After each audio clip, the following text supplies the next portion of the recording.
गरिमा ओडिसी देखा है आप? यस। कैसी लगी आपको? वो तो रिव्यू में बताऊंगी। पर मुझे भी देखने का बहुत मन है, लेकिन कहानी नहीं समझ में आएगी, कुछ बैक स्टोरी ही नहीं जानती हूँ मैं। देखो, अगर बैक स्टोरी जाननी है तो हमारे चैनल पर एक वीडियो गया है जिसमें हमने बताया है कि क्या हुआ था ओडिसी की जर्नी से पहले, वो देख सकती हो। लेकिन तुम अगर नहीं भी जानती हो स्टोरी तो भी तुमको वो फिल्म थोड़ी थोड़ी समझ में आ जाएगी। अब मैं बता देती हूँ हमारे दर्शकों को कि फिल्म है कैसी। तो आप ऑडियो चेक कर लीजिए। Check check check. तो ओडिसी की शुरुआत एक सीन से होती है। एक आदमी एक बैंक्वेट हॉल में कई सारे लोगों के सामने खड़ा है और वो कहानी सुनाता है। स्टोरी टेलर के किरदार में है ट्रेविस स्कॉट। वो जो कहानी सुना रहे हैं वो द ओडिसी की नहीं है, ये ट्रोजन वॉर की कहानी है। इसमें ओडिसियस की जर्नी से पहले की कहानी के की पॉइंट्स दिखाए जाते हैं। बीते 10 सालों में क्या हुआ, ट्रोजन वॉर के दौरान क्या हुआ, कैसे एक लकड़ी के बने घोड़े जिसे ट्रोजन हॉर्स कहा जाता है उसकी मदद से पूरा ट्रॉय शहर तबाह हो गया। तो ये सारा बैकड्रॉप आपको फिल्म की शुरुआत में थोड़ा थोड़ा दिया जाएगा ताकि आगे आप जिस आदमी की कहानी देखने वाले हैं उसके बारे में आपको पता होना चाहिए। फिल्म में इस माइथोलॉजिकल कहानी को नए तरीके से पेश किया जाता है। नोलन ने कहानी में कई सारे चेंजेस किए हैं। उन्होंने अलग अलग ग्रीक कहानियों को जोड़ा है और एक बड़ी कहानी बनाई है। तो हो सकता है आपको फिल्म में कई चीज़ें ऐसी देखने को मिलेंगी जिसके बारे में आपने कभी ना सुना हो। अगर आपने होमर की इलियाड या ओडिसी पढ़ी है तो भी शायद आपको ये चीज़ें नई लगें। जैसे कि क्रिस्टोफर नोलन ने ट्रोजन हॉर्स को भी अलग तरह से दिखाया है। मतलब जैसा आपकी और मेरी इमेजिनेशंस वाला ट्रोजन हॉर्स है वैसा ट्रोजन हॉर्स इसमें नहीं दिखाया गया है। ट्रोजन हॉर्स समुद्र के किनारे आधा दबा हुआ है और उसके अंदर कई सैनिक कई दिनों से छिपे हुए हैं। फिल्म के सेंटर में एथिका का राजा ओडिसियस है। ये किरदार मैट डेमन ने किया है। 10 साल के युद्ध के बाद अब वो अपनी पत्नी पेनेलोपी और बेटे टेलेमाकस के पास वापस जाना चाहता है। पेनेलोपी के किरदार में है एन हैथवे और टेलेमाकस का किरदार टॉम हॉलैंड ने निभाया है।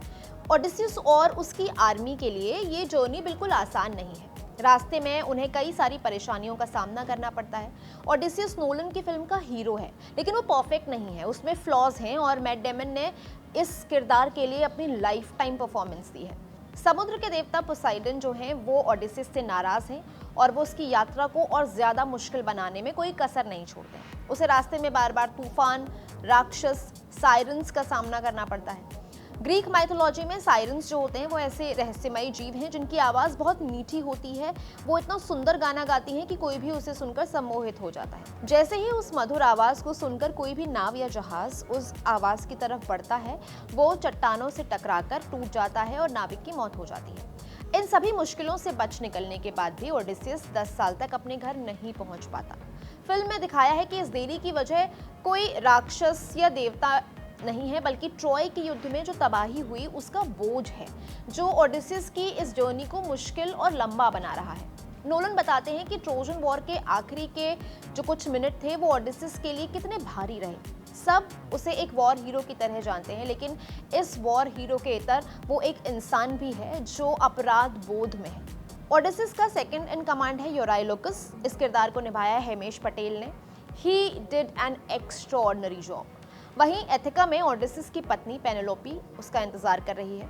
उनके महल में स्यूटर्स घुस गए हैं, वो अपनी मनमानियां कर रहे हैं, उनके सामने उनका ही खाना खा रहे हैं, वाइन पी रहे हैं ताकि एक दिन पेनेलोपी जो है वो हार मान ले और उनमें से किसी एक को चुनकर उससे शादी कर ले। पेनेलोपी के किरदार में एन हैथवे कमाल के इमोशंस स्क्रीन पर लाती हैं। माइथोलॉजी में पेनेलोपी को एक लॉयल वाइफ की तरह दिखाया है जो अपने पति के लौटने का इंतजार कर रही है, लेकिन नोलन समझते हैं वो उसका इंतज़ार करने का मतलब सिर्फ सहना या चुप रहना नहीं था। जब स्यूटर्स एथिका में घुस जाते हैं तो वो चुपचाप एक स्ट्रैटेजिस्ट की तरह फैसले लेती है। फिल्म किसी एक टाइमलाइन पर नहीं चलती है, इसमें पास्ट और प्रेजेंट साथ में चलता है।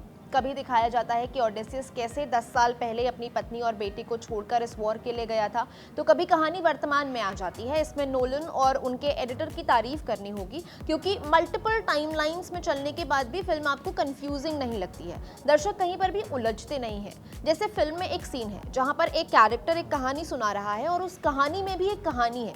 इस सीन को इतना खूबसूरती से दिखाया है कि आपको दिमाग नहीं लगाना पड़ेगा कि ये क्या चल रहा है। फिल्म को जेनिफर लेम ने काटा है। वो ओपनहाइमर के लिए ऑस्कर भी जीत चुकी हैं। फिल्म में ग्रीक माइथोलॉजी के देवी देवताओं और दूसरे किरदार भी हैं। इनमें एथेना है। एथेना ग्रीक माइथोलॉजी की सबसे महत्वपूर्ण देवियों में से एक है। जब पोसाइडन ओडिसियस से नाराज होकर उसके रास्ते में मुश्किलें खड़ी करते हैं तब एथेना उसकी मदद करती हैं। ये सिर्फ ओडेसिस को ही दिखाई देती है। ये किरदार जेंडाया ने निभाया है। लुपिता न्योंग फिल्म में 2 रोल्स में है। उनकी कास्टिंग को लेकर भी काफ़ी कंट्रोवर्सी हुई थी। उनके किरदार में एक जो किरदार है वो है हेलेन ऑफ ट्रॉय का किरदार। माइथोलॉजी के हिसाब से हेलेन ही ट्रोजन वॉर का मुख्य कारण थी। फिल्म में एक ऐसा मजबूत लम्हा है जब हेलेन ये साफ करती हैं कि ये वॉर उसके लिए नहीं बल्कि उसके नाम पर लड़ा गया। इसके साथ ही वो हेलेन की ट्विन सिस्टर क्लाइटेमनेस्ट्रा के रोल में भी हैं। क्लाइटेमनेस्ट्रा एगमेम्नन की पत्नी है। एगमेम्नन के किरदार में बेनी साफ्टी हैं। ये क्रिस्टोफर नोलन के सबसे एम्बिशियस प्रोजेक्ट्स में से एक है। अगर आप उनकी फिल्मोग्राफी देखेंगे ना तो आपको उनकी कई फिल्मों में होमर की कहानी का इन्फ्लुएंस दिखाई देगा। उनकी कहानी के नायक को लड़ाई के बाद वापस अपने घर अपने बच्चों के पास पहुंचना है। जैसे ओडिसी में ओडिसिस अपनी पत्नी पेनेलोपे के पास वापस लौटने के लिए राक्षसों, समुद्री तूफानों और कई खतरों का सामना करता है, वैसे ही इंटरस्टेलर में कूपर अपनी बेटी और परिवार तक वापस पहुंचने के लिए अंतरिक्ष की खतरनाक और अनजानी दुनिया में ट्रैवल करता है।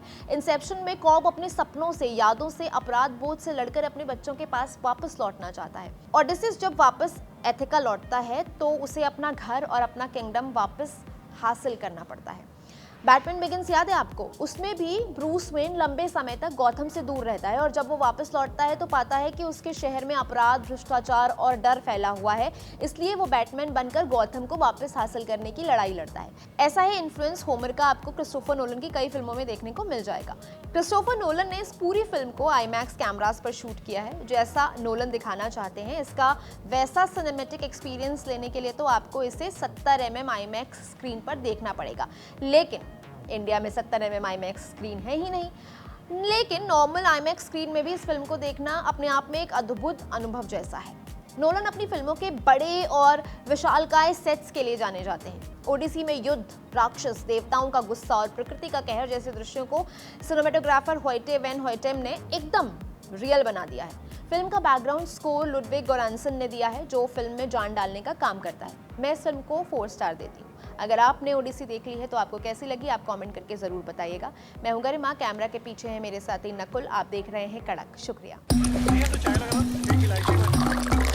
यहाँ ताजा खबर के साथ हर दिन की शुरुआत कड़क है। आमने सामने बैठ रखते हैं बात पूरे दम से, आराम से।